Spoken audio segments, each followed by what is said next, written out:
হরে Krishna deer devotees. রাজগুহ্য যোগ এই কথাটির মানে কি, বা রাজগুহ্য যোগটা কি? এই অধ্যায়ে ভগবান যে জ্ঞানটি প্রদান করেছেন সেটিকে বলা হয় রাজবিদ্যা, অর্থাৎ সমস্ত বিদ্যা, সমস্ত শাস্ত্রের যে সমস্ত বিদ্যা রয়েছে তার সার কথা হচ্ছে এই অধ্যায়, তার সার হচ্ছে এই অধ্যায়। এই অধ্যায়টা পড়লে সে সমস্ত বিদ্যাগুলোকে বুঝতে পারবে। সেটা হচ্ছে রাজবিদ্যা, এবং এটাকে বলা হচ্ছে গুহ্যতম, রাজগুহ্য।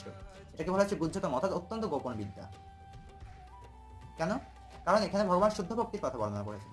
শুদ্ধ ভক্তি ভগবান যাকে তাকে প্রদান করেন না। ভগবান শুদ্ধ ভক্তি একমাত্র তার ভক্তকেই প্রদান করে।